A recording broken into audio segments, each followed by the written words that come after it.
Excellencies, ladies and gentlemen, it's really my honor to call this panel to order. This is the Ministerial Panel on South-South Cooperation for Family Planning. It's a session that we'll have for an hour and 20 minutes. And of course, there are also people who are following this session online. It's really a pleasure on behalf of UNFPA to welcome all of you here, in particular, of course, the distinguished panel that we have today. In particular, of course, the Vice President of Zimbabwe, His Excellency Dr. Chiwenga. But also we have the honor to have with us José Rimón, Chair of the Steering Committee of course, the ICFP. Just a little bit of a recap. This panel will really showcase how countries are actually leveraging South-South and triangular cooperation to enhance the capacity of national agencies and other organizations in providing family planning services. And the panel will therefore provide programmatic inspiration and policy guidance in strengthening existing SSTC partnerships and finding new ones for family planning.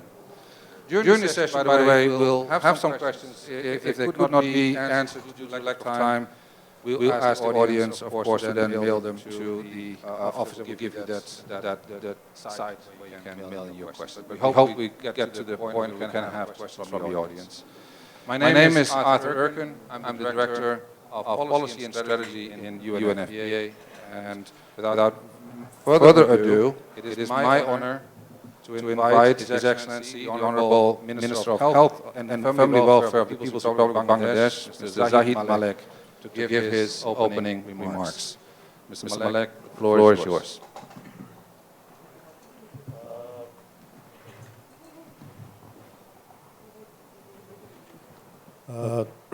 Thank you very much. I welcome you all to this ministerial panel, South-South and Triangular Cooperation for Family Planning. Let me start by thanking the moderator for this session, Mr. Arthur Erken, the Director of Policy and Strategy Division in the UNFPA.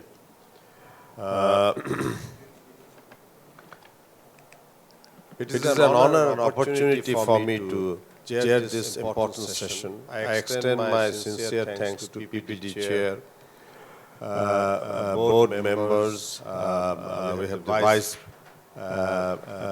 President here of Zimbabwe, ministers, ex-EXCO members and participants for the gracious presence. I expect with the nice cooperation of all present here, this session will be enjoyable and fruitful. It has been quite a while we couldn't meet physically due to COVID-19. Our prayer to all whom we lost and suffered. Now we want to bounce back and make up the loss incurred. I take the honor to introduce today's honorable members of panel. We expect them to deliver their valuable speech, keeping in mind the time allotted for convenience. I also would appreciate vibrant participation from the audience with comments and questions. To introduce myself, I'm Zahid Malik, Minister of Health and Family Welfare, People's Republic of Bangladesh.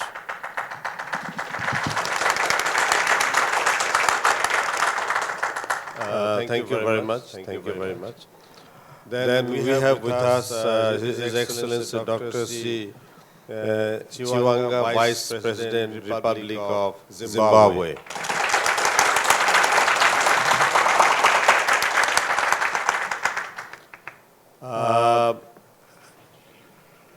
His Excellency Dr. Yu Zhejiang, Vice Minister, National Health Commission, People's Republic of China, who would be connected virtually. So he is not present here.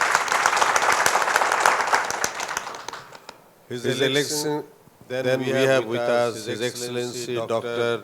Direji Dugoma, State Minister, Minister of Health, Federal Republic, Democratic Republic of Ethiopia.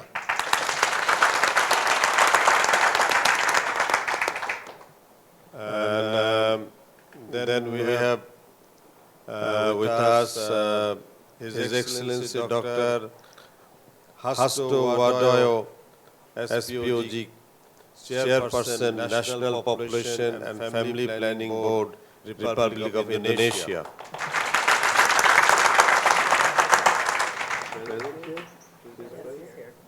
Yeah. Then we have with us Dr. Leticia Adele Apia, Executive Director, National Population Council, Republic of Ghana.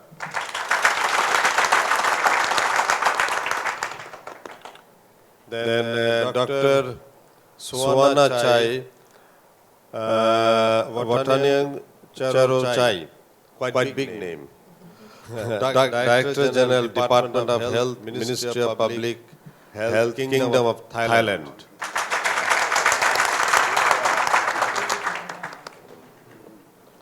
Then we have with us Dr. Natalia Kanam, Under Secretary General of the UN, Executive Director, UNFPA.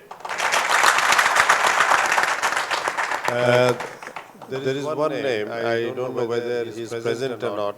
His Excellency Mr. Amos Lugo Lobby MP. Oh, I see. Sorry. I'm neighbor. Well, you can, sorry about that. You know, one thing I remember, as they say neighbor, you can change your wife, but you cannot change your neighbor. So how can I change my neighbor? So, His Excellency Mr. Amos Lugo Lobby MP, Minister of State for Finance, Planning and Economic Development Planning, people of Uganda. So now we have finished our introduction. Now let me say a few words myself regarding this session, regarding the overall situation and a little bit of my country's situation. So bear with me. At the request of the Honorable Minister Lindiwe Zulu, Minister of Social Development of South Africa, and the PPP Chair, it is indeed an honor to chair the ministerial panel on South-South and Triangular Cooperation of Family Planning session of the International Conference on Family Planning. Today is a special day, a milestone day with the birth of the Earth's 8th billionth inhabitant. So we have got the 8th billion inhabitants. So one more added to the already big number. It is a day to pause and take stock of whether population growth is an opportunity or a burden, and to interpret the resource management of our planet, nationally or globally, given the various forms of inequalities. Compounding the latter are emerging challenges of climate change, political instability, and threat to global peace, and also including COVID-19 that at the moment under control. The relationship between population growth and sustainable development is complex and multi-dimensional. Rapid population growth makes eradicating poverty, combating hunger and malnutrition, and increasing the coverage of health and education system more difficult Conversely, achieving the sustainable development goals, especially those related to health, education and gender equality, will contribute to reducing fertility levels and slowing global population growth. Today, two-thirds of the global population lives in a country where lifetime fertility is below 2.1 births per woman, roughly the level required for zero growth in the long run for a population with low mortality. In most countries of the sub-Saharan Africa, in parts of the Asia and Latin America and the Caribbean, the share of population at working age between 25 and 64 years has been increasing thanks to recent reductions in fertility. This shift in the age distribution provides a time-bound opportunity for accelerating economic growth per capita known as the demographic dividend.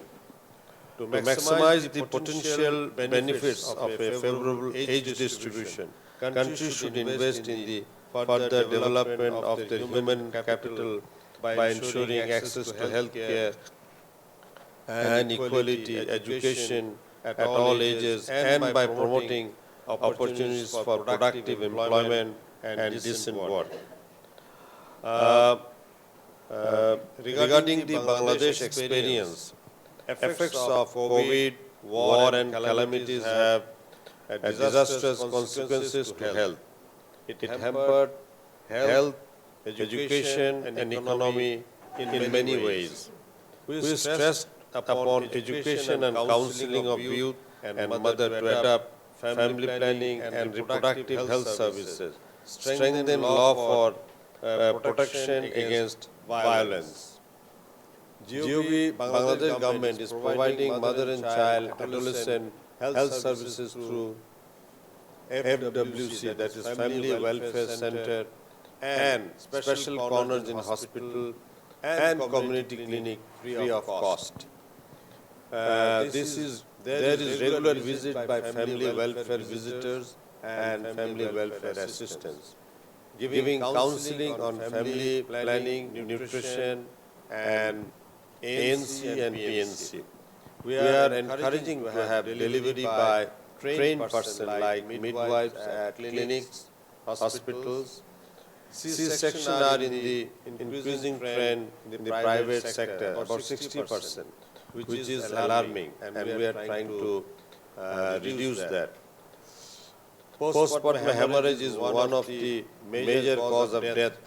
We are giving misoprostol tablets for it and also building awareness.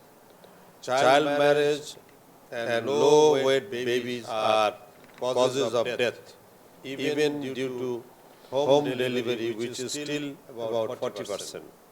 We gave incentive for institutional delivery. We have employed trained persons like community skilled birth attendant and midwives, arrange vaccines and 24-hour services and free ambulance services for the pregnant mother. In all major hospitals, we have installed SCANO, special unit for the low-weight baby, like an incubator, for distressed newborns, and it is saving lives.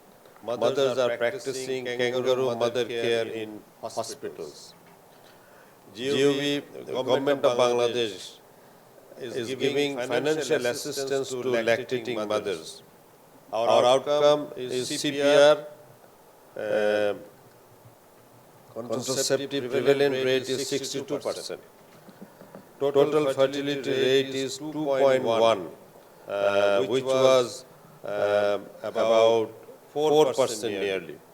And CPR was around 40%, now it is 62%. Population growth is 1.1 to 1.2. Mother's mortality rate is 163, and child mortality rate number 5 is 28.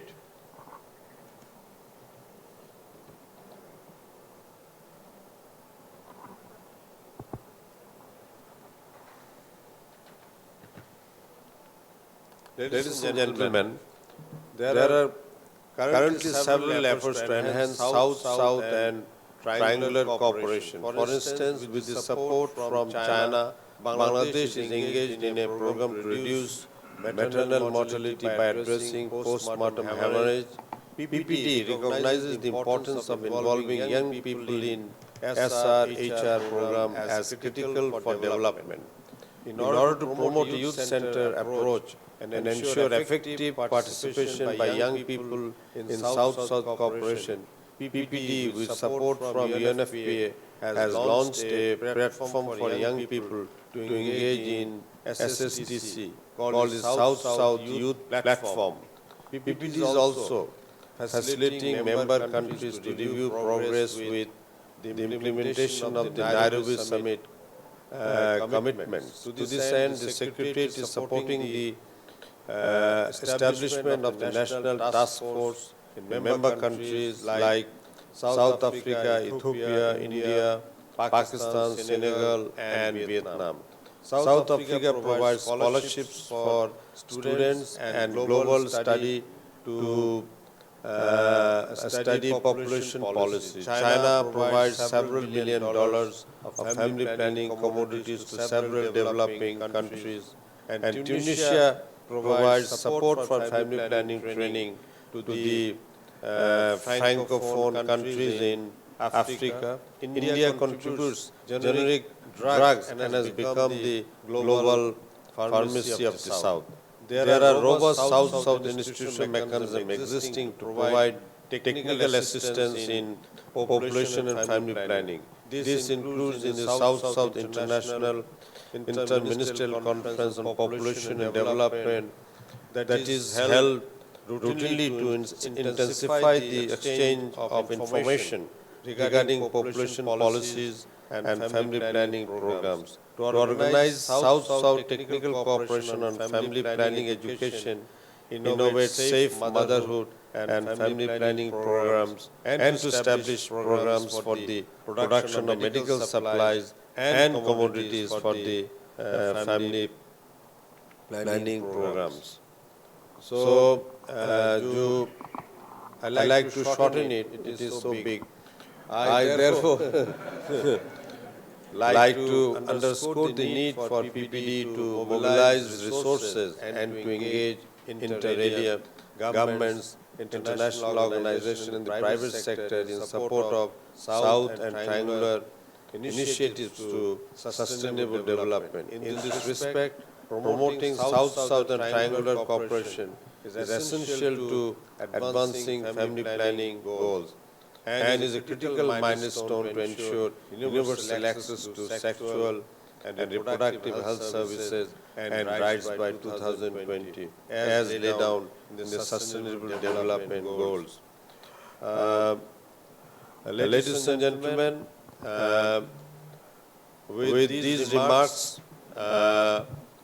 and few other remarks, allow me to give the floor back to the moderator. Thank you for the patient hearing. Thank you so much, Your Excellency, Mr. Malek, for setting the stage and really highlighting the successes that Bangladesh has had over the years, and of course also how South-South and triangular cooperation has benefited the family planning program in Bangladesh. It's now my honor to invite Dr. Natalia Kanem, the UN Under-Secretary General and Executive Director of my organization, UNFPA, to deliver her keynote remarks. Natalia, the floor is yours. Thank you very much, Arthur. Mr. Chair, Your Excellency, Mr. C. Chwenge, Vice President of Zimbabwe, Excellencies, Honorable Ministers, distinguished panelists, dear guests, dear friends, I greet you in the name of peace. Peace is the noble purpose of the United Nations. And I greet you in the expectation that on today, the day of 8 billion, we can signal the possibilities of everyone living life in larger freedom, as promised by the United Nations Charter. I specifically would like to thank Partners in Population and Development, PPD, who have been there since Cairo to the present, and my own colleagues at UNFPA for organizing this very special high-level panel, and we know we're going to learn something new and helpful here today. It is an honor to join hands with all of you as we collectively focus on accelerating progress on family planning. UNFPA is the United Nations Sexual and Reproductive Health Agency, and we are proud to champion the global drive to reach zero unmet need for family planning by the year 2030, in keeping with the United Nations Sustainable Development Goals, those SDGs. And every year, UNFPA, a world leader in family planning, ships over 1 billion contraceptives around the globe. Last year, we helped people avoid nearly 13 million unintended pregnancies. And we're motivated by the principle that all human beings have the right to decide freely whether, when, with whom, how frequently to have children. And that simple conviction is enshrined in international human rights frameworks. For more than half a century, it has been reaffirmed many times over, up to and including the Cairo International Conference on Population and Development, ICPD, Program of Action. Yet we have to ask, why is it that still, for too many women and girls, that right remains elusive? As we meet more than 250 million women who desire to avoid pregnancy are not accessing safe modern methods of contraception, and among them, 172 million are using no method at all. So if we're going to get to zero unmet need for contraception in a short 7 to 8 years, we need to pick up the pace. And today, the day of 8 billion, we can ask ourselves, what's going to be significant in terms of moving the needle? How can we be the inclusive partners for people with disabilities, for refugees, migrants, internally displaced people, and for those young people who need correct comprehensive sexuality education if they're going to be able to responsibly exercise sexuality? And the good news, of course, is that there is a wealth of knowledge and expertise to help women, to help that adolescent girl better plan her family, and ultimately to save her life, as Mr. Chair has given statistics from Bangladesh showing improvements that family planning can bring on the ground. And this is where South-South and triangular cooperation comes in. When it comes to family planning, countries of the Global South have gathered valuable technical know-how and expertise, and they're eager to share these lessons and to help other developing countries overcome the barriers they're facing. So we need to listen to them, heed their advice. That knowledge is actually a treasure trove when we think about national agencies that are looking to advocate for family planning policies and programs, for expanding access to family planning services, and for improving the quality of those services. South-South and triangular cooperation is highly effective in mobilizing domestic financing and in securing adequate resources for family planning objectives. More and more national agencies are operating as centers of excellence in South-South and triangular cooperation. They're capable of mobilizing resources. They're capable of pursuing partnerships with counterparts in other countries where it makes sense to be allies. This is a development tool that we want to lift up because it's a win-win for everyone, and it offers substantial returns.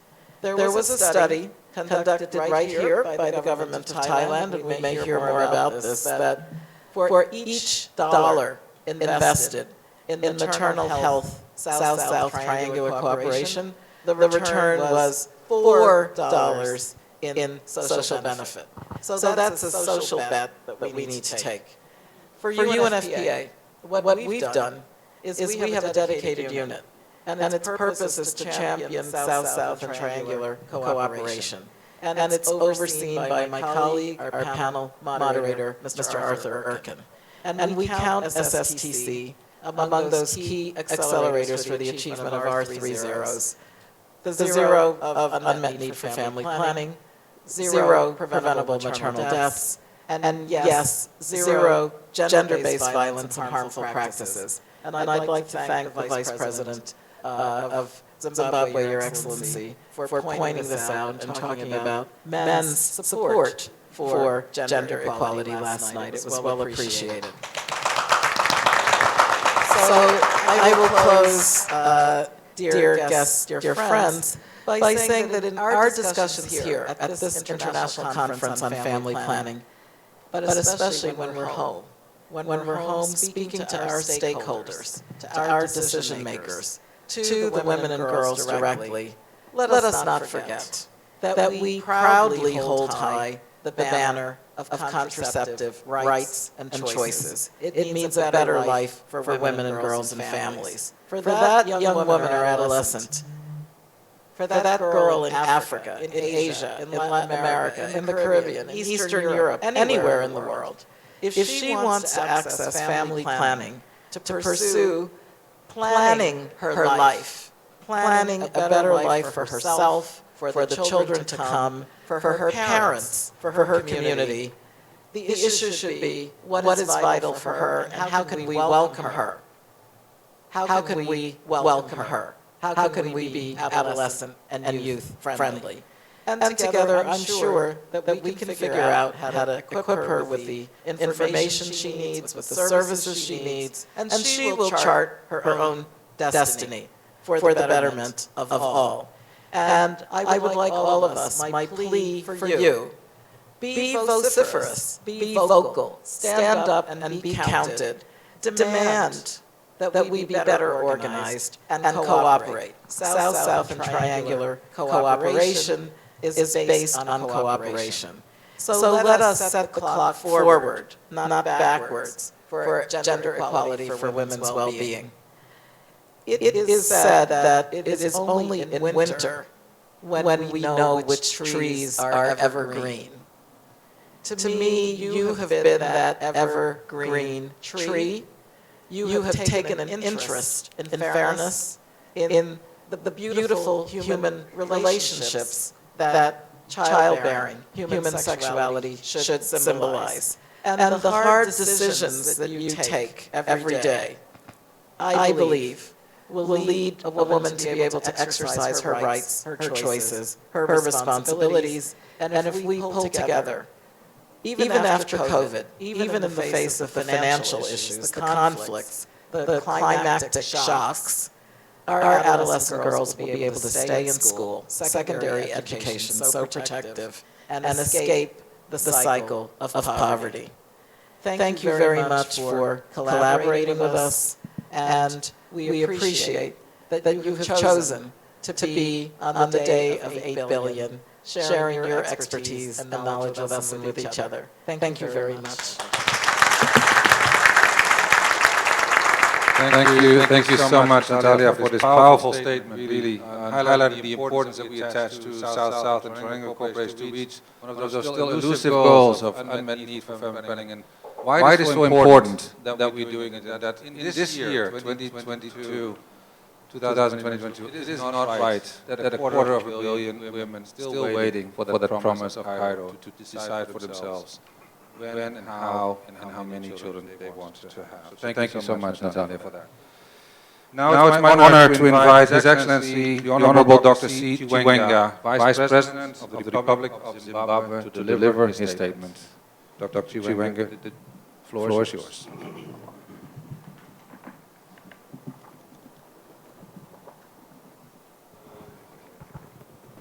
Thank you, Arthur,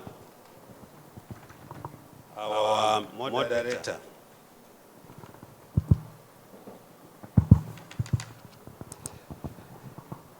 Our host Ministry of Public Health of the Royal Kingdom of Thailand, as represented by Director General Swanachin, by Dr. Swanachin, honorable ministers and fellow panelists who are here, partners in the population and development representatives, United Nations Population Fund, Executive Director Dr. Natalia, my neighbor here, Kanem, distinguished delegates, you will excuse me, but I will try to pronounce the Thai. Swatidi, Karap. Good afternoon. It is an honor and pleasure to join you today on this panel discussion on this important topic of South-South and triangular cooperation for family planning. First and foremost, let me thank partners in population and development and the United Nations Population Fund, which is the United Nations Sexual and Reproductive Health Agency, for organizing this panel discussion. In the same vein, let me also thank the Royal Thai government for hosting us in this beautiful country and the seat of Pattaya. The government of Zimbabwe, through the Ministry of Health and Child Care, has long been committed to providing and continuously improving access to contraceptives, contraceptive services to its citizenry. Since the attainment of its independence and establishment of the Republic of Zimbabwe. The enactment of the Zimbabwe National Family Planning Act of 1985, just 5 years after our independence, and the establishment of the Zimbabwe National Family Council demonstrated the high commitment by my government to offer family planning services as part of primary health care. The Zimbabwe National Family Planning Council is an independent agency and mandated to coordinate, in fact, they regulate, coordinate, monitor, and take leadership in the provision of integrated reproductive health and family planning services. The agency is also the country coordinator for South-South cooperation for Zimbabwe. To show how seriously we take this human rights issue of family planning service provision, the board of the Zimbabwe National Family Planning Council is appointed by and reports to me as the Minister of Health and Child Care. May I hasten to say, ladies and gentlemen, that the head of state and president of the Republic of Zimbabwe takes the performance of agencies such as the Zimbabwe National Family Planning Council seriously. In this regard, the board chairperson and the chief executive, who are here present with me, sign their annual performance contracts in front of His Excellency the President. They have to do it every year, with quarterly appraisals done in order to track performance. I will continue to ensure that Zimbabwe's commitments are included as outputs in the performance contracts of our Zimbabwe National Family Planning Council leadership. Distinguished guests and delegates, in a bid to enhance the achievement of commitments of the International Conference on Population and Development, the government established a multi-sectorial national task force which periodically meets to regulate, coordinate, monitor, and evaluate the implementation of the program of action. The task force employs a whole of government and whole of society approach to ensure that all stakeholders contribute towards meeting the commitments we have made. The existing National Family Planning Forum, as well as the Sexual and Reproductive Health Forum, coordinates and provides technical leadership in all service providers in the country. Through these platforms, public-private partnerships have been developed and implemented, leading to improved family planning and reproductive health service provision for our citizens. Ladies and gentlemen, you may wonder why I am paying so much attention to local, within-country coordination of family planning players in my country. When you have asked me to talk about South-South and triangular cooperation, it is because I strongly believe that solid, tried, and tested coordination within a country sets up a strong base for successful establishment and implementation of both South-South and triangular cooperation. I am honored to testify that Zimbabwe has benefited tremendously from South-South cooperation. In 2022, Zimbabwe replicated lessons learned from the Ghana Adolescent Sexual and Reproductive Health Project. The program trained school health clubs and service providers on sexual reproductive health, and this helped to increase the uptake of sexual and reproductive health services. Through South-South and triangular cooperation with other nations, Zimbabwe has managed to fill gaps in the health service provision. This was achieved through exchange programs where medical and other health specialists from partner countries came into the country to provide services. Through South-South and triangular cooperation, Zimbabwe benefited in human knowledge and capacity building. Periodic fellowships offered by partners in population and development have seen various members of our health workforce obtaining postgraduate qualifications. Another partnership is on the training and learning on postpartum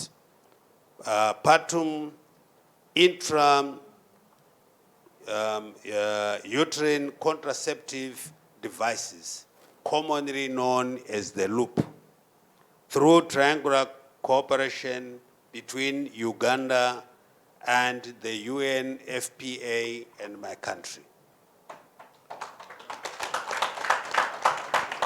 Honorable ministers and fellow panelists, Zimbabwe has not only benefited but also contributes to the body of knowledge for fellow member countries through South-South and triangular cooperation. There has been operational research prompted by the need to solve common problems and also address knowledge gaps. For example, at this international conference on family planning, Zimbabwe is sharing its findings and recommendations from research projects that include the following. 1, increasing access to family planning services for people living with disabilities. 2, assessment of access to and uptake of integrated menstrual health and hygiene management services by women residing in urban areas of Zimbabwe. Therefore, ladies and gentlemen, having seen and enjoyed the benefits of South-South and triangular cooperation, how can we move forward and leverage on it for even more gains? In Zimbabwe, there are various challenges that we are facing in the area of family planning and sexual and reproductive health. and indeed the health sector as a whole. We believe these can be tackled through South-South and triangular cooperation. Let me briefly share a few of them with you. One, the common problem of health worker attrition from developing to developed countries. My country invests so much in the training of doctors, nurses, laboratory scientists, and radiographers. However, most of them are poached by developed countries. Consequently, this is one big problem that applies to most of us here. It is only by getting together through multi-country South-South and triangular cooperation that we can sustainably address this problem. We are saying it takes 72,000 United States dollars to train a doctor every year, not until he completes, but every year the government of Zimbabwe pays 72,000. But at the end of the day, after 7 years of spending that money and tutoring, then that specialist is taken away. That's what we are saying. Two, we can embark on a multi-country collaborative research to answer operational questions pertaining to family planning and sexual and reproductive health. Three, it is also critical to embark on research and development for local manufacture of contraceptives and commodities that address the needs of our population. This surely will be a good way to further reduce the unmet need for family planning in our countries. And four, another area of cooperation is data compilation, monitoring, and evaluation to inform policy and decision making. And more importantly, we need to include all sexes, men and women, and girls and boys, if we are to win this battle to include for inclusive family planning provision. Furthermore, it is prudent to avail all methods of family planning, including abstinence, to ensure a comprehensive list of choices for our citizens, thus ensuring that no one is left behind. So all methods must be put on the table, and thorough education must be done, and training, and obviously that training to be effective, we need specialists in that area to train and educate our citizens. Ladies and gentlemen, let's put our heads together so as to come up with a comprehensive list of issues that can be addressed through South-South and triangular cooperation. The time to act is now. And what we have done, which we have failed to do, we should take it to be behind us. And let's act now.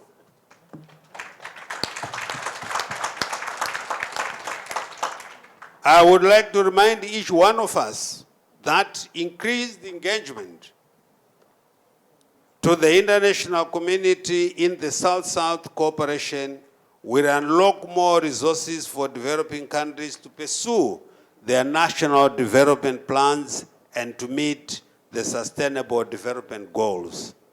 Ladies and gentlemen, let me conclude by repeating the famous old saying that I shared with you yesterday. If you want to go fast, go alone.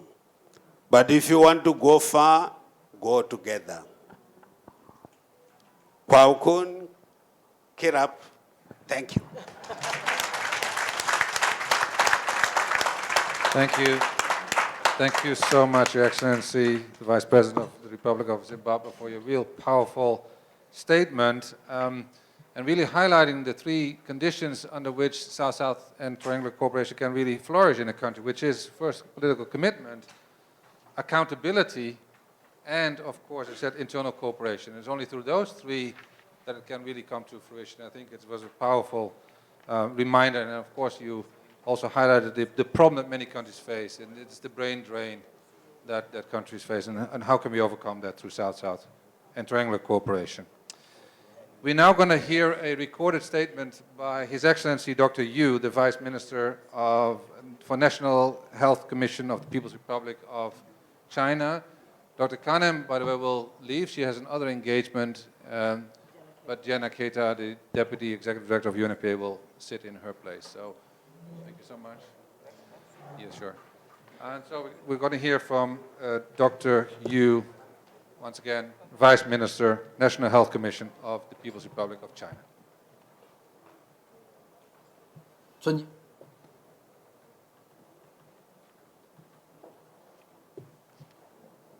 尊敬的各位部长、各位同事、女士们、先生们，大家好！很高兴有机会参加本次计划生育南南合作与三方合作部长级论坛，同大家一同交流探讨加强人口和计划生育领域的南南合作与三方合作，共同推动实现内罗毕承诺和2030可持续发展目标。正如我昨天在第19届人口与发展南南合作部长级会议发言中指出的那样，中国始终高度重视人口与发展问题，坚持人口与发展综合决策，在实现国际人发大会行动纲领和2030可持续发展议程目标方面取得了积极的进展。到2020年底，中国在历史上第一次全面消除了绝对贫困，近1亿贫困人口实现脱贫，对全球减贫的贡献力超过70%。中国的人均寿命达到78.2岁，孕产妇死亡率、婴幼儿死亡率等主要健康指标优于中高收入国家平均水平。中国始终是南南合作与三方合作的坚定支持者、积极参与者和重要的贡献者。最近，习近平主席在中国共产党第20次全国代表大会报告中强调，中国愿意加大对全球发展合作的资源投入，致力于缩小南北差距，坚定支持和帮助广大发展中国家加快发展。我们相信，走上新征程的中国将为各国发展带来更多的机遇，为人类进步做出更大的贡献。当前，新冠肺炎疫情持续存在，地缘政治冲突不断，世界经济复苏不确定性加剧，世界各国，尤其是发展中国家，更需要守望相助，团结合作。主席、各位部长、各位同事、女士们、先生们，面对新挑战、新形势，中国愿与广大发展中国家和国际社会一道，加强计划生育和生殖健康领域的交流，深化计划生育南南合作与三方合作，为加速推进实现国际人发大会行动纲领和联合国2030可持续发展议程目标而共同努力。谢谢。We thank Dr. Yu, and through him, the People's Republic of China for being such a strong supporter of South-South and triangular cooperation, both financially and otherwise. I want to thank him for that. I now have the pleasure to invite His Excellency Dr. Dereje Duguma, State Minister, Ministry of Health of the Federal Democratic Republic of Ethiopia, to deliver his statement. Dr. Duguma, the floor is yours. Thank you very much, Arthur. His Excellency Dr. Chwenga, Vice President of Republic of Zimbabwe, His Excellency Mr. Zahid, Minister of Health for Republic of Bangladesh, Excellency Dana Kete, Deputy Executive Director for UNFPA, dear ministers, UN representatives, government representatives, PPD chair, board members, ladies and gentlemen, it's an honor to speak on this important platform, on this ministerial panel, where stakeholders on population development are convening. And this is a perfect opportunity for member countries to learn from each other, to share experiences, and to progress forward on the cooperation among South and also on triangular cooperation. The South-South and triangular cooperation is a well-recognized development mechanism, and it focuses on different areas of cooperation. And I believe family planning will be one of the most important area where the cooperation focuses and where the countries could learn from each other. And this cooperation has gained momentum since the second high-level UN conference on South-South cooperation in 2019. And as member countries already mentioned, we are benefiting a lot from it. I want to concur what the Vice President of Zimbabwe rightly mentioned, the progress that have been achieved through the cooperation where member countries are benefiting. I want to share what have been rightly said, and Ethiopia is one country that benefited from the cooperation. I would also want to share what the minister from China rightly mentioned, especially during COVID-19, the support that member countries received from each other is an exemplary support. I can mention the support that we got from China during the early pandemic time, where all countries prioritized their own interest. So China have been supporting countries including Ethiopia by PPEs and many other drugs and commodities. We can also mention the vaccine issue from India and also many other countries. And Ethiopian Airlines, as you know, is one of the most strong airlines that we had in the soil of Africa, have been supporting by distributing drugs and vaccines to many African countries. So we have a big opportunity. If you come together, if solidarity is there, I'm sure we can prosper together as in the cooperation. So I want to share what previous speakers have already said on this important partnership among South. I just want to speak on three areas. The first one is I want to share experiences we had specifically on family planning from Ethiopia. And the second one will be the challenges that we should work together to alleviate. And the last one will be our commitment and also our expectation from PPD and also from the cooperation in general. I fully believe that countries in the South have vast experience in expanding family planning services to the lowest, most available facilities.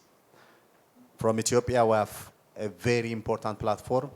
We are working through primary health care, and we have been investing in primary health care over the last several years, and we have also benefited from that one. And one of the area where we invested was postpartum IUCD training and availing the service at health post level. So the lowest health facility in Ethiopia is health post. We have one health post for 5,000 people, and it is staffed by 2 health extension workers, and these health extension workers are trained to insert implants. So this is very important for us to improve.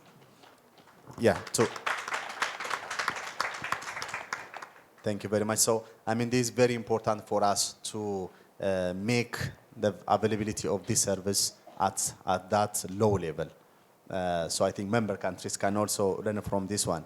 The other important experience that we had, especially over the last 3-4 years, is postpartum contraception, especially in IUD and also in implant. Our colleagues from Zimbabwe has rightly worked on this one too. So especially in health centers and the hospitals, in Ethiopia we have more than 3 million births every year. So Ethiopia is one of the countries with rapid population growth.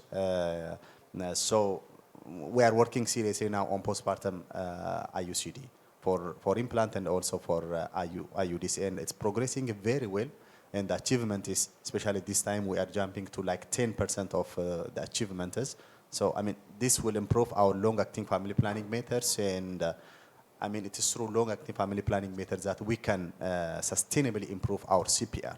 So this is one of the experience we had. The other most important experience is the data system. So we rely on data to make an informed decision, and we are actually utilizing the DHIS2, the system, I mean, you know, the routine system of collecting data, analyzing, and using for decision. I think that's progressing very well, but we also rely on other surveys to triangulate our data and also to timely inform the leadership at all levels. So PMA, performance monitoring for action, is being conducted every year.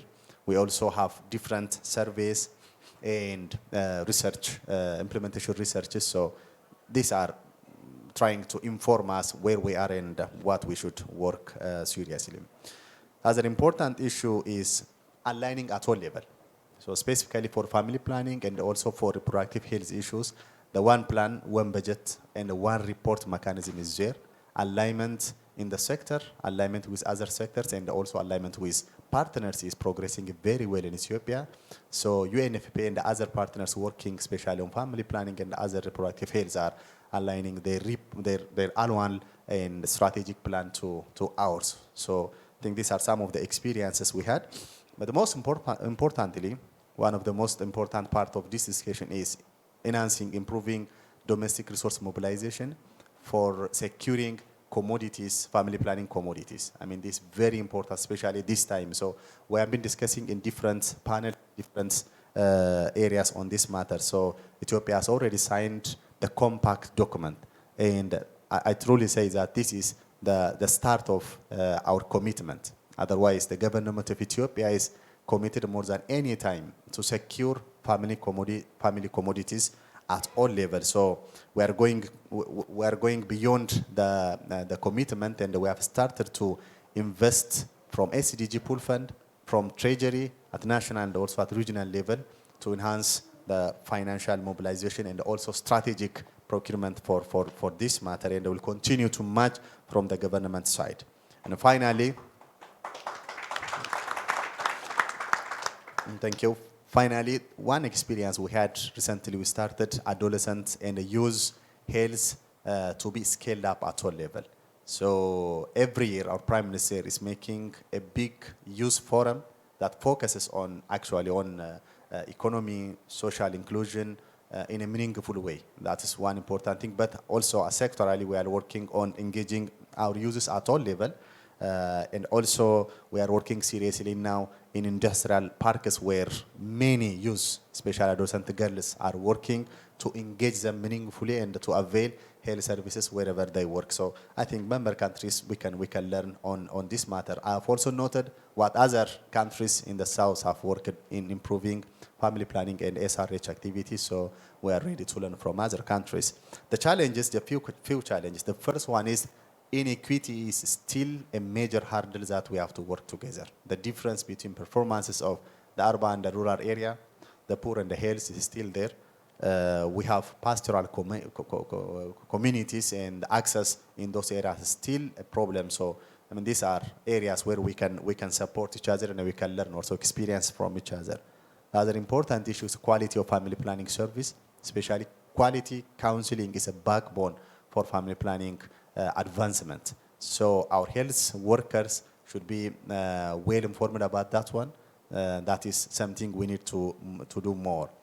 And of course, sustainable financing for family planning commodity security is another challenge that we have to work together.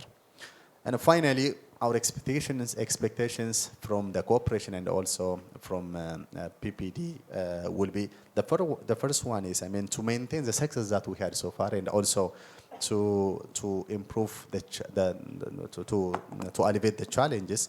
We expect to have center of excellences in member countries. So we have started this one in one of our big hospitals. We have one center of excellence that works on quality, and I mean, that's the center which excels in quality outreach services and also in terms of educational capacities. So we are also trying to link this center to other 9 big universities that work on outreach activities, especially on focusing on family planning.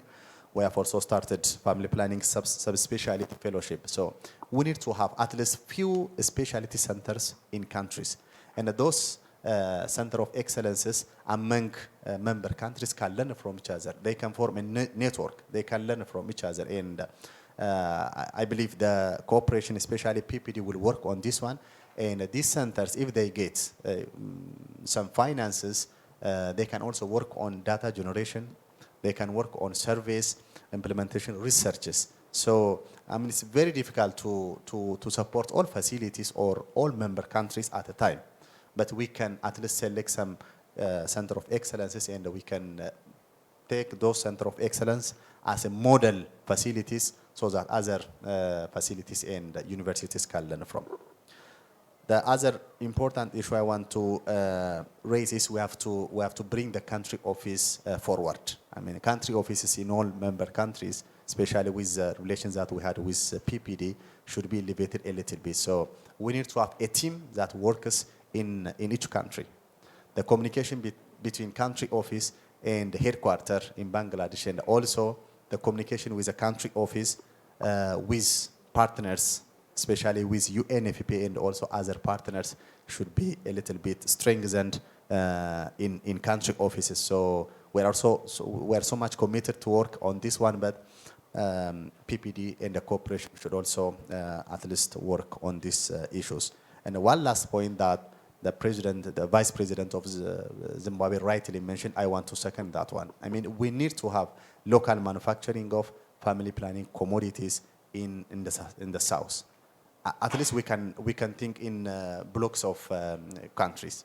We shouldn't always import those important and life-saving commodities from somewhere else. We need to produce them. And for Ethiopia, the government of Ethiopia has prioritized local manufacturing this time, and the investments and the support from government this time is is progressing very well. So, I mean, the cooperation, especially PPD, can work on this one. If we get technical and financial support, I mean, we are so much welcome. There is a welcoming political environment now from our side. In saying this one, I want to reaffirm the commitment of government of Ethiopia toward the South-South and the triangular cooperation. We are committed to technically and financially support this cooperation. We are part of it, and we prosper together. And Ethiopia is there to support and to share experiences and also to learn from other countries.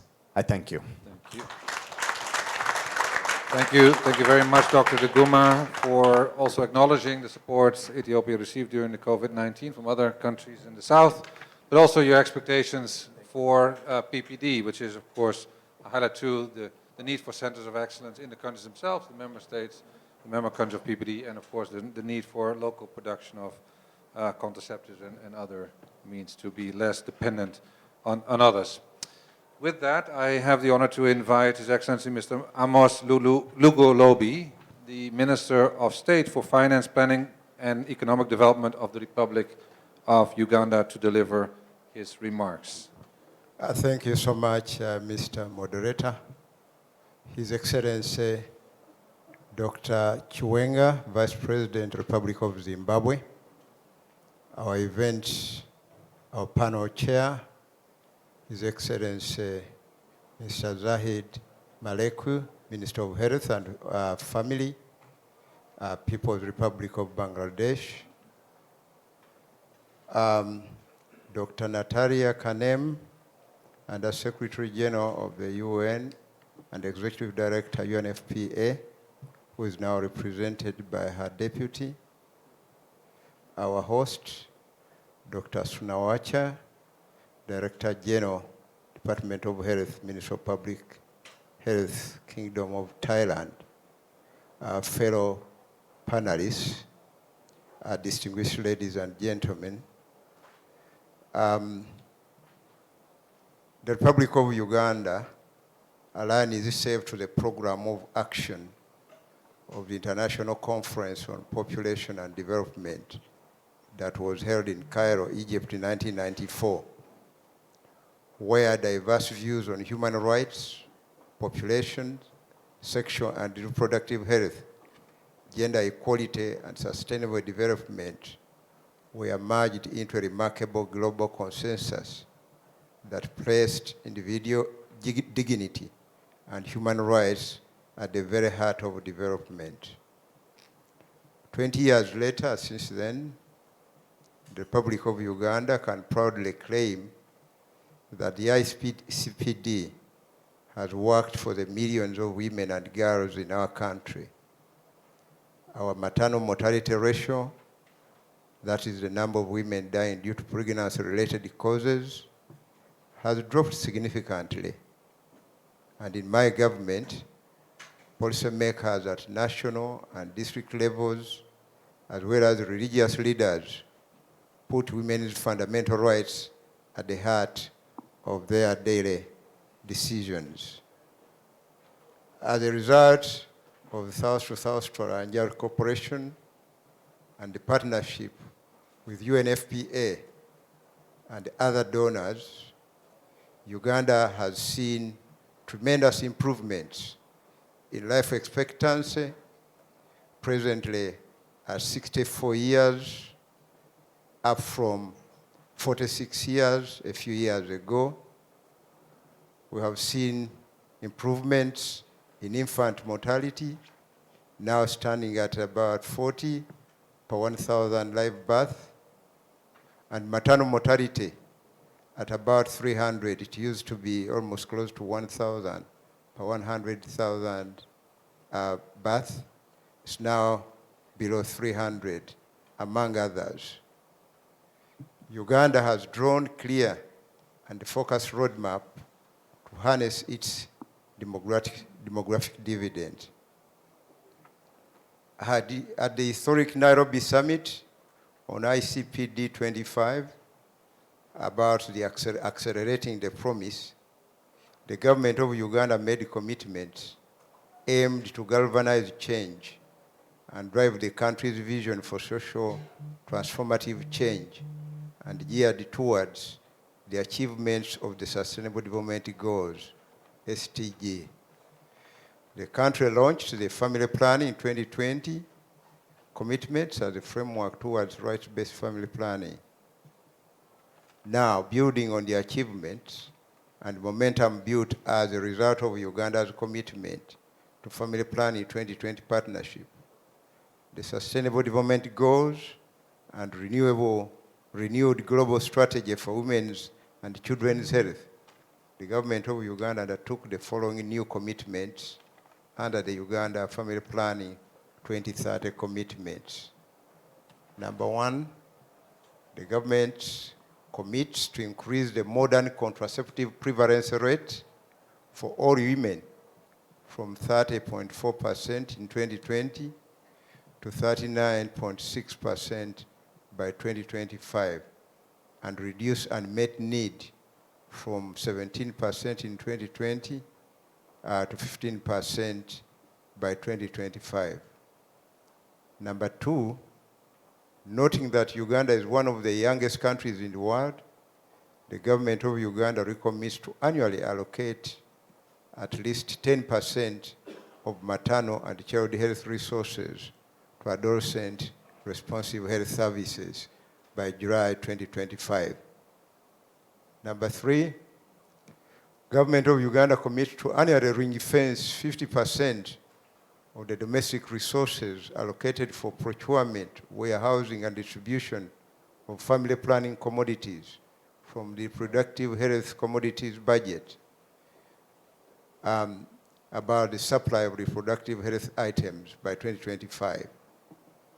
Number four, the government of Uganda commits to improve family planning data quality through ensuring use of diagnostic health survey tool, health management information system data for decision-making at service delivery points in the public and private sector. And finally, number 5, the government of Uganda commits to improve quality of family planning counseling.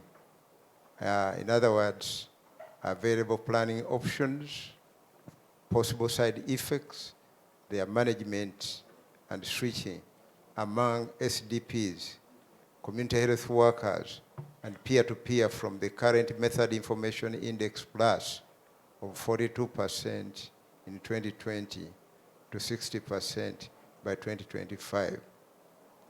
Uganda recognizes that attainment of these commitments further requires South-to-South and triangular cooperation, and therefore appreciates all the support from partners in population and development and the United Nations Population Fund for unwavering support in the application of SSTC partnerships that have helped the country leverage from more impactful and sustainable actions at a global, regional, and the country levels, and have helped Uganda get on the trajectory towards harnessing the demographic dividend.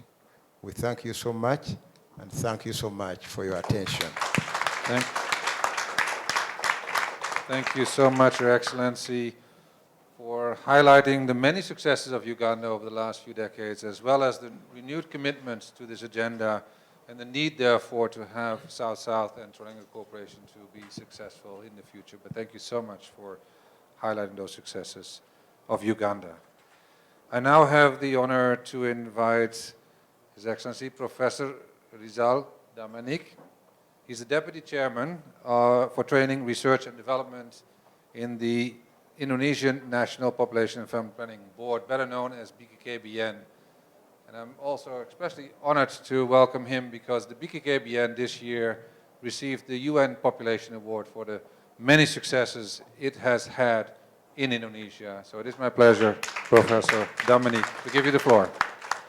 Thank you, Arthur, for a nice introduction. Assalamualaikum warahmatullahi wabarakatuh. So His Excellency, Mr. Vice President of Zimbabwe, Dr.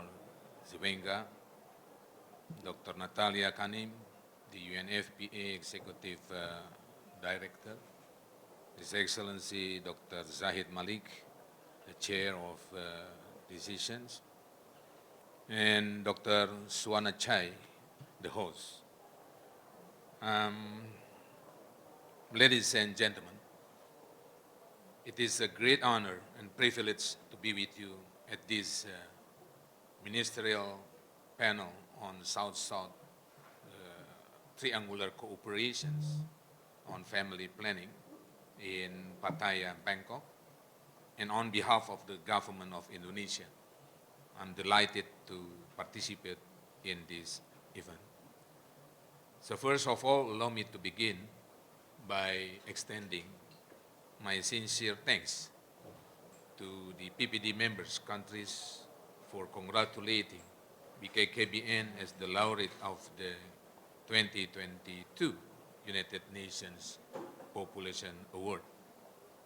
I also wish to extend my congratulations to the chair of the PPD board for organizing this event and express my felicitations to all executive committee members, board members, and PCCs present today.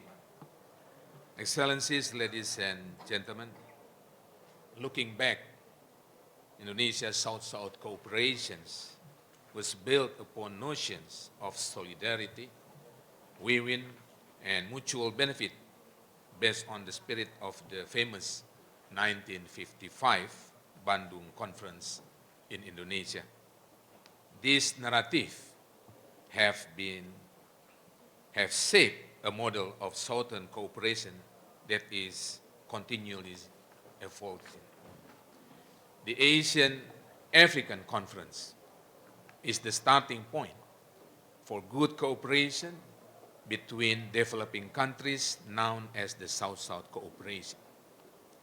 The government of Indonesia has extended grants and contribution to the South-South cooperation for a long time through ministries and agencies, including the National Population and Family Planning Board of Indonesia, or BKKBN.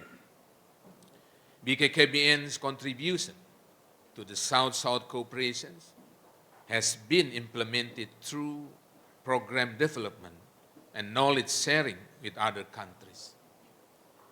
The success story of the BKKBN in the family planning program brings favorable changes in Indonesia demography, primarily the significant reduction of the national fertility level-wide and acceptable population growth rate translate into a higher gross national product per capita, which translate into higher incomes, higher savings, and higher investments, and brings improvement in the standards of living of the people of Indonesia.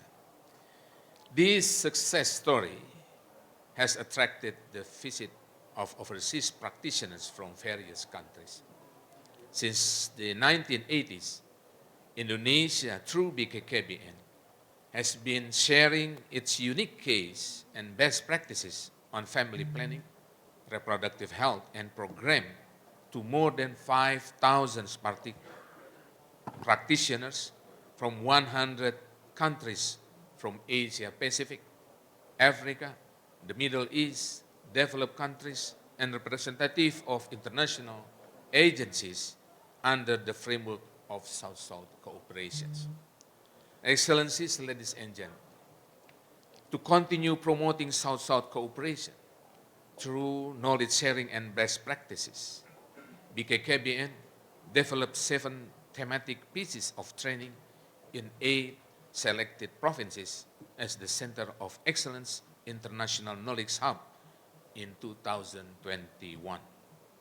The training topics are, first, training on quality family village in Yogyakarta and Bali provinces, training on supply chain management in the South Sulawesi province, the third, training on adolescents' reproductive health through generation planning program in West Java and South Sulawesi provinces, fourth, training on the role of Muslim religious leaders in family planning in East Java province, training on microdata management, family survey in Jakarta and Central Java, training on postpartum family planning programs in East Java and South Sulawesi province, training and comprehensive family planning service in Jakarta and Yogyakarta provinces. In addition to 7 training topics, BKKBNs also organize pieces of training that are demand-driven, in which the training is tailored to the needs of the participations. Government officials, employees of international organizations, students, and educators may request a customized training program on issues related to the populations, family planning, reproductive health, and development. Ladies and gentlemen, BKKBN has also conducted various training under the framework of such cooperations. For example, this year, BKKBN has already implemented 4 components of training: supply chains management for the Philippines, Muslim religious leaders in family planning for Asia and Africa countries, and bridging leadership in family planning. Last week, we just had successfully implemented training for 40 delegates from Afghanistan who came to Indonesia to learn about the implementations on maternal, child health, and family planning programs in Indonesia. Excellencies, ladies and gentlemen, I believe that every country has its experiences and best practices as well as innovations that other countries can apply. South-South cooperations and knowledge sharing can provide a common platform among developing countries. This mutual platform can bring together countries to find solutions to common problems. Nowadays, technology allows us to meet everywhere so that knowledge sharing can be done easily and cheaply. Therefore, advancing South-South knowledge sharing among developing countries, especially among PPD countries, should be carried out intensively. In closing, the KKBN reiterates the need to strengthen and boost cooperations among countries, especially PPD countries, under the framework of South-South cooperations. BKKBN stands ready to advance collaborations and to share best practices among developing countries, especially PPD member countries, to address common issues and to achieve the ICPD Plan of Actions, ADGs, and 3 Zeros. BKKBN looks forward to furthering discussion to reiterate its commitment to improving the quality of lives of the people and their rights. I thank you. Assalamu alaikum warahmatullahi wabarakatuh.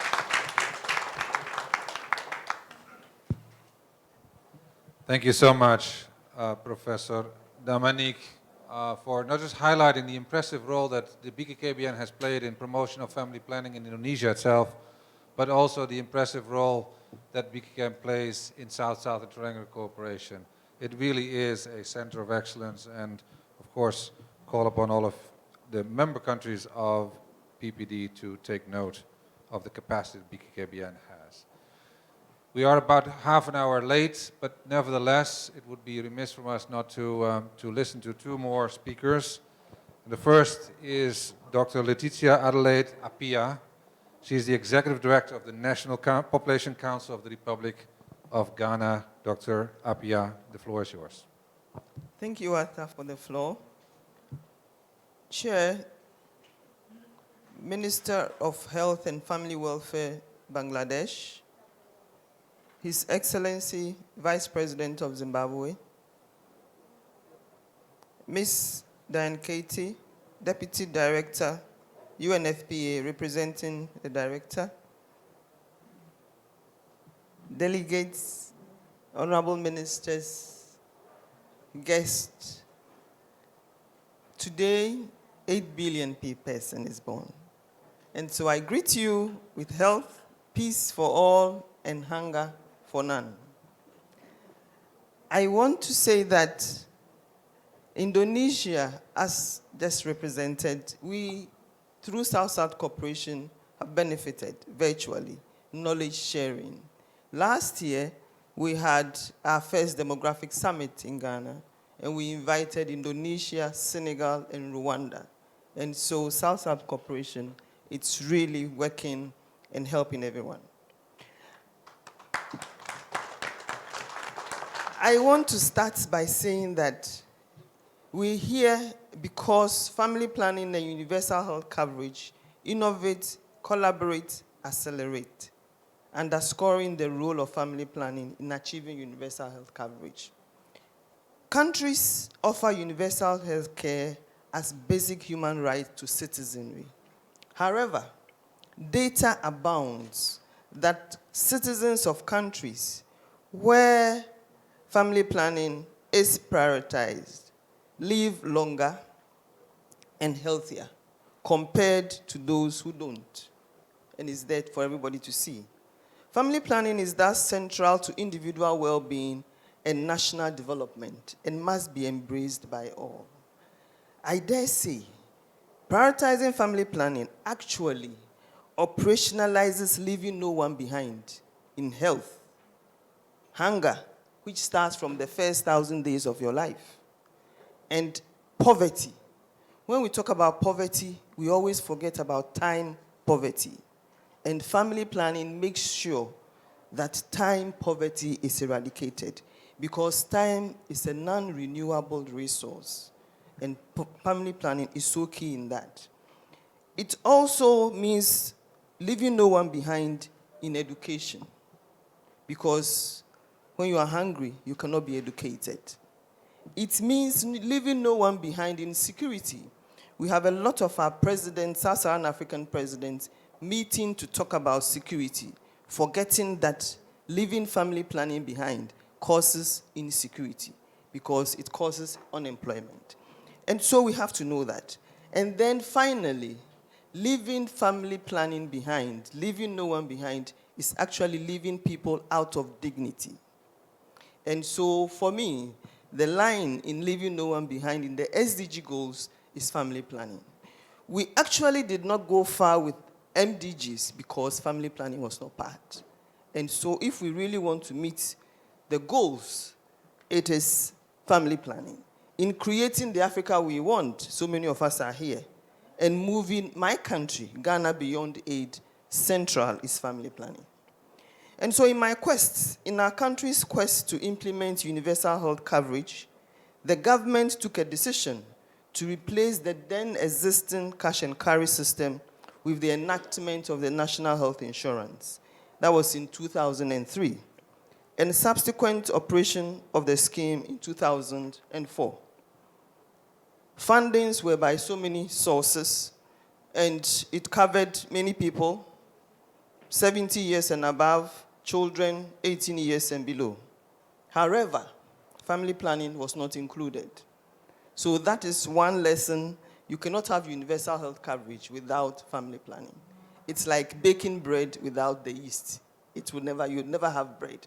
And so family planning was not included. And in the nation's quest to reduce high maternal mortality and morbidity, we started in July 2008 with a free maternal health policy. Free maternal health policy exempted pregnant women from paying. And so we had the full package covering comprehensive skilled birth attendance, antenatal, postnatal health care, and still did not include family planning in 2008.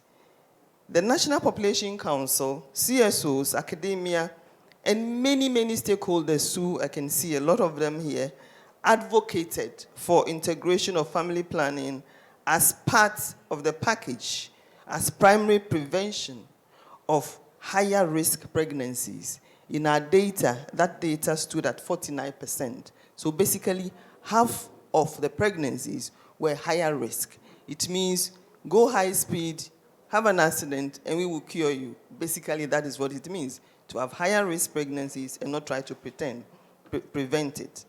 And we always forget the social and cost implications far beyond the health sector. Because the cost implications is not just in the health sector, it gets into education, it gets into housing, it gets into supply of everything. And so we advocated for family planning, both for the survival of the scheme and well-being of citizens, because it's more expensive to cure than to prevent. And so if we did not incorporate family planning, it means that the health bills were increasing. So we did that to save both the scheme and the citizens. Some indicators that led the advocates to advocate for family planning services was the unmet need for family planning, which stood about 30%, 16% for spacing and limiting, and the rest for limiting. Then we had about 14% teenage pregnancies amongst 15 to 19-year-olds. And research showed that about 21% of women aged 15 to 49 who had had an induced abortion attributed the main reason that they were not ready, they were too young, or wanted to delay pregnancy, which means that the system has failed them. It means the system has failed them, but we are ready to pick on the bills in education because we didn't want to pick up the bill in family planning. So this contributes significantly to suboptimal health outcomes despite the huge burdens on healthcare personnel, infrastructure, and expenditure.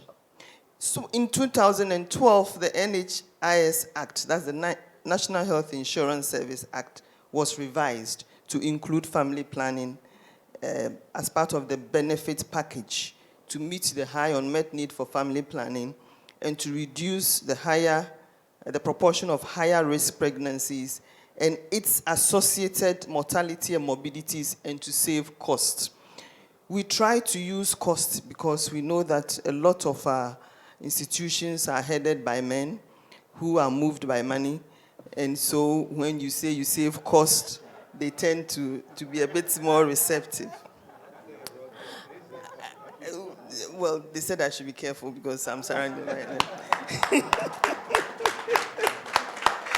So 6 years after the revision of the Act, a pilot test was done to include family planning package. So from 2018 to 2020, we did that. In 2021, and NHIS incorporated long-acting reversible methods as part of the package. We supported the need for this with so many data. Unpublished, for instance, research by a health economist of the School of Public Health in Ghana estimated that for 2020 alone, the direct cost of complications associated with higher risk pregnancies, mainly due to the neglect of family planning, was about $17 to $45 million.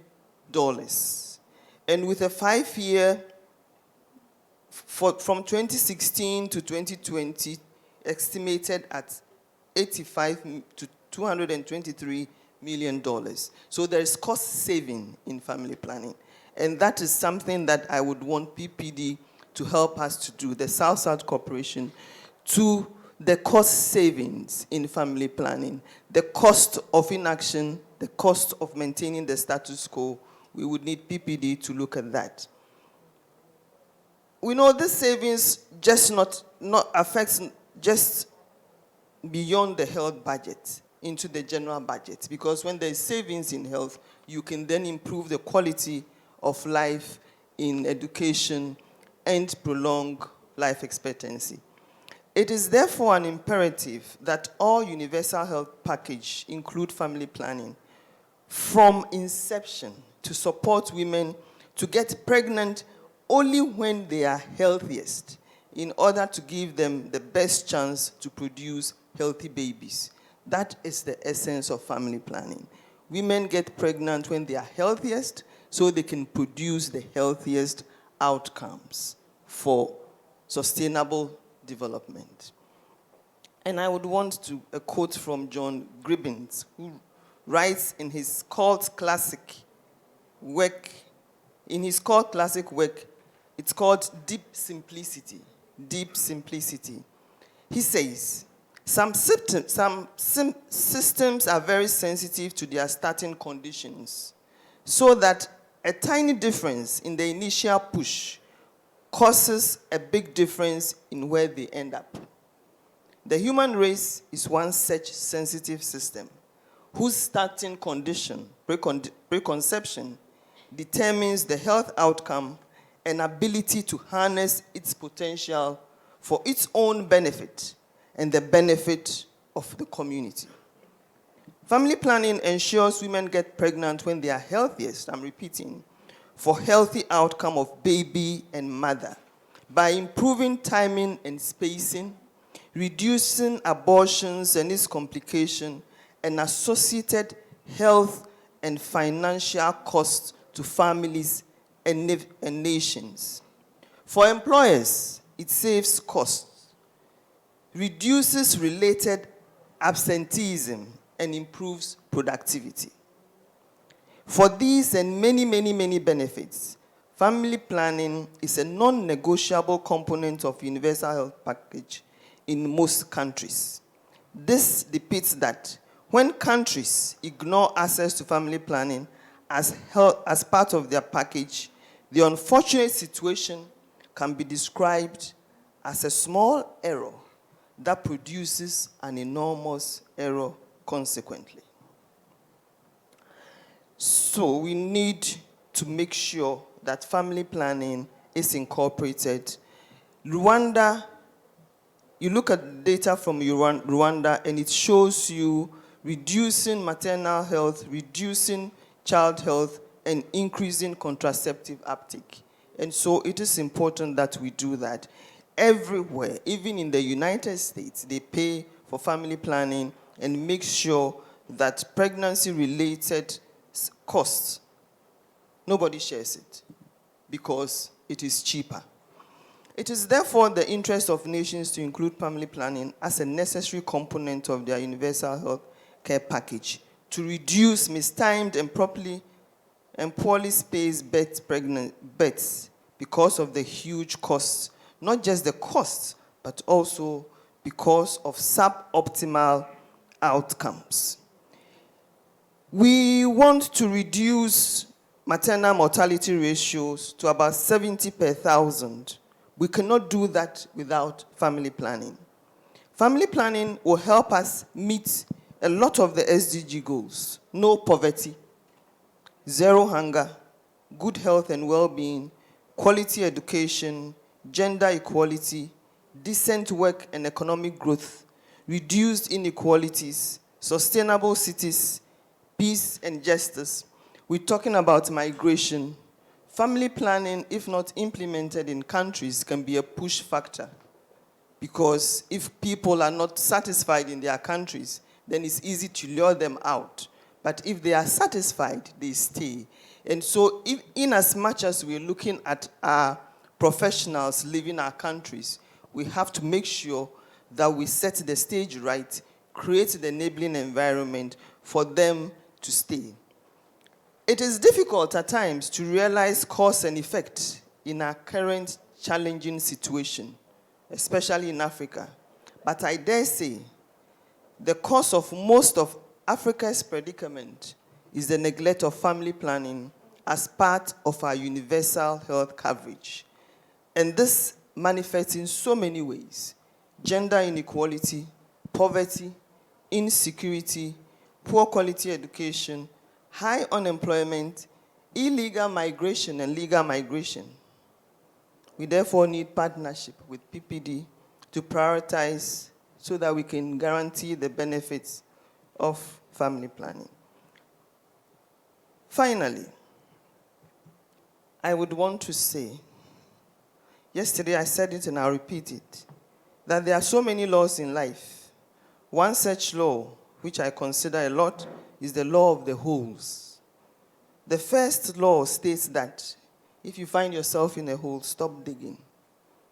It is imperative that we stop ignoring family planning so that our situation does not get worse.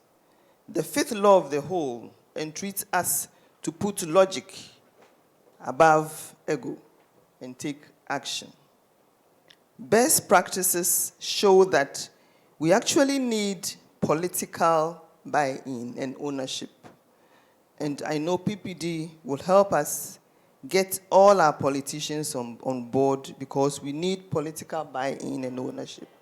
Secondly, we need partnership to ensure commodity security and supply. Thirdly, we need an efficient demand creation strategy that is supported by evidence. Then we also need adequately trained, skilled workforce in optimal numbers to produce information and services. I want to conclude by quoting Albert Lazaro, a physicist. He said, and I quote, "Our most valuable, non-renewable resource is time. And if we want to treat it with respect, we need to set priorities." I can say prioritizing family planning is an efficient use of our time because it is central to individual well-being and national development. Neglecting it, however, is akin to leaving people behind even before they are born. Therefore, family planning cannot and should not be excluded from universal health coverage if we really don't want to leave anybody behind. I thank you for your attention. Thank you. Thank you so much, Dr. Appiah, for your strong plea to make family planning really a priority in our quest for universal health coverage, and that there is no universal health coverage without family planning, and therefore it needs to be also included in, for instance, health insurance schemes that you were mentioning. So thank you for that. Last but not least, we're going to hear from our host country, the Kingdom of Thailand. On behalf of Dr. Suwanachai, we have Dr. Bunyarit Sukrat. He's the Director of Reproductive Health Bureau in the Ministry of Public Health of the Kingdom of Thailand. Dr. Sukrat, the floor is yours. Thank you, Chair. And Excellency, distinguished panelists, ladies and gentlemen. Firstly, on behalf of Dr. Suwanachai, he would like to apologize our PPT member that he have an urgent issue in the minister and cannot attend the panelists, and we don't have the time to inform the PPT member for his absence. He sincerely apologized. And for experience from Thailand, I just straight to the point because we have many time passed, and so Thailand have a complicated population issue now. We have both the low fertility, we have the adolescent pregnancy rate is still too high, we have the unplanned pregnancy and still the unsafe abortion. On the South-South and triangular cooperation, I think Thailand will have some issue that we would like to share with our member. The first one is the Prevention and Solution of the Adolescent Pregnancy Problem Act. That is the first promotion and preventive act in Thailand. The act integrates collaboration among relevant organizations. The key mechanism is the Prevention and Solution of the Adolescent Pregnancy Act, which was the role and responsibility in issuing policy, rules, regulation, and monitoring and implementation to ensure that they follow the act. The implementation is considered successful because the adolescent birth rate in Thailand had decreased by half within the last 10 years.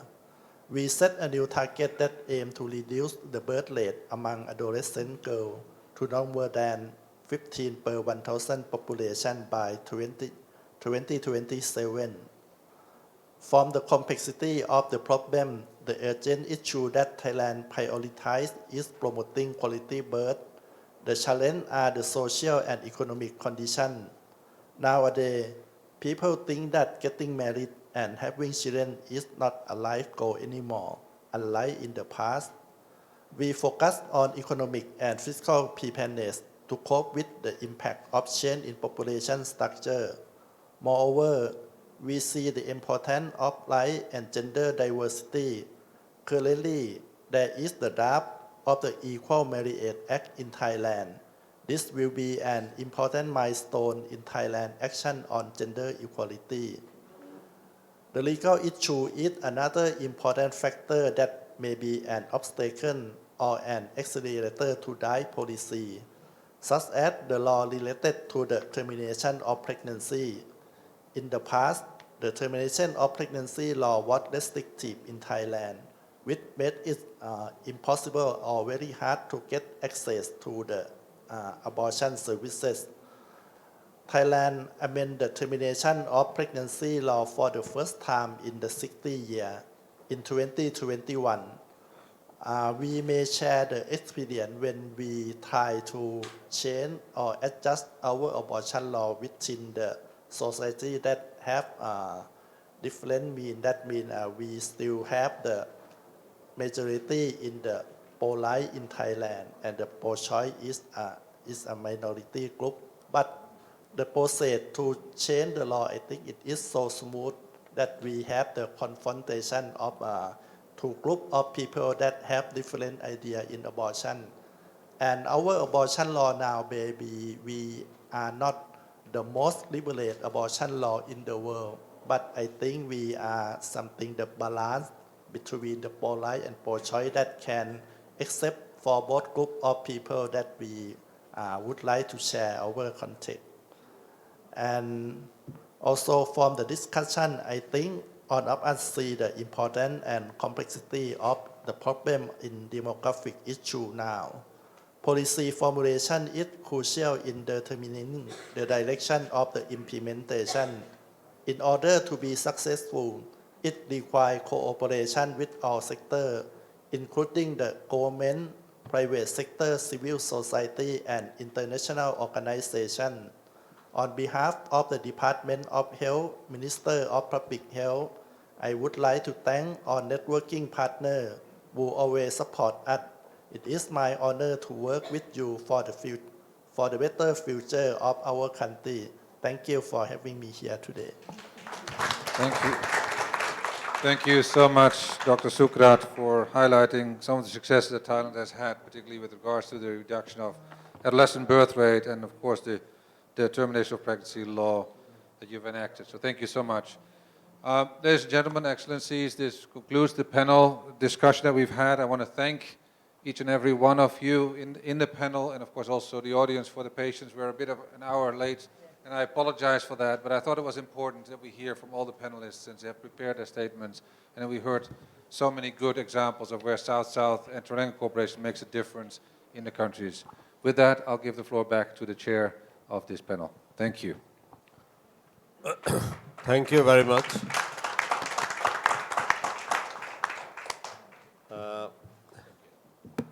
First, I will thank all the participants and then comment a little bit on their what they have said. This has been a wonderful session made possible by the panel members and participants. You have been an excellent speaker and audience. We have a lot to learn and adapt from your wise discussion, which would enhance PPD, agenda, and ICPD. It has been a highly successful session. I have got few observations, few points to take back with us, all of us. If I quote, the UNFPA has stressed upon the rights of women and children. They should have free choice in having family planning, which is very important. And he has also informed about the adequate requirement of finance, which is very important also. Without finance, you cannot really do what you want to do. Then Honorable Vice President has impressed upon the human rights to be taken care, and there should be access to family planning for all. That is the disabled and people in the remote areas. And he has also emphasized on the reduction of brain drain that is taking place in their country and also in other countries as well. China reiterated its support to all the PPD members, and it has been supporting and will continue to support in providing vaccine and other important items which are required in the family planning. And from Ethiopia, they expressed that we should share experience in the family planning. So experience will teach us how to adopt the best possible ways and to avoid the pitfalls. That is important. And also stressed upon the local availability of contraceptive and also, if possible, manufacture it in the individual countries. And in the Uganda has mentioned about also the human rights, equal opportunity, and partnership among all the member countries and stakeholders. Also, if we consider Indonesia, they stressed upon the training issue for all stakeholders, training of medical personnel, even religious people, government employees, and in the supply sector. Ghana has also stressed upon the family planning issues which has to be prioritized, and there should be a free maternal health policy that is given free services to the people. and also the political will is important. Thailand has stressed upon the rights and the laws for abortions and unplanned pregnancies, which is a problem here. From our side, from Bangladesh side, I also like to say our experience, because in Bangladesh, just to say two issues which will be quite enough to explain. Our mother's mortality rate was 600 per 100,000 live birth, which has come down to 163. The child mortality rate was over 200. Now it is 28. We gave importance to firstly to availability of contraceptive, to make available contraceptive to all corners of country and make it free. We made it free and available to all corners of the people. Then we tried to also build awareness among the people. And it was a multi-sectoral approach. We also brought all together. NGOs worked, government worked, other agencies worked on this issue. And another important issue is to reduction of poverty. Well, poverty is a curse. Where there is more poverty, there will be more children. There will be more birth. So poverty has to be reduced in its all aspect. So Bangladesh, our government under the leadership of Prime Minister Sheikh Hasina, we did that. And we also enforce rights of women. Strict laws were passed so that they cannot be persecuted or forced to do anything. There are very harsh laws up to death penalty. So these are already existence in Bangladesh, which also had a very soothing effect on the family planning issue. We did we tried to improve the women empowerment, which we thought is one of the best ways to adopt family planning and to reach the goals. And to do that, the women were given free education up to graduate level. They were given free books and also financial support so that they get educated and given priority in getting jobs. In the government job, all priorities for the ladies to empower them. If a lady is empowered in a family, then she can decide when to, what contraceptive they can use and the spacing of children. All these things can be taken care by the lady, which worked quite well. Lastly is that awareness, as I said. Awareness has been very important, and also EPI, that is the immunization program. It has got also a big impact on the family planning, because as the death went down of the mother and child, so the people was more keen to adapt family planning. They didn't go for larger family. So that was very important, and in that the entire family worked together. So these are the things from Bangladesh that worked well. Finally, I will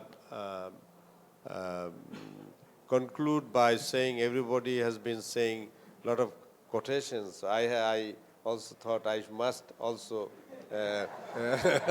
I must also end with a quotation which I like very much. The woods are lovely, dark and deep, but we have promises to keep and miles to go before I sleep. Thank you very much. Thank you very much.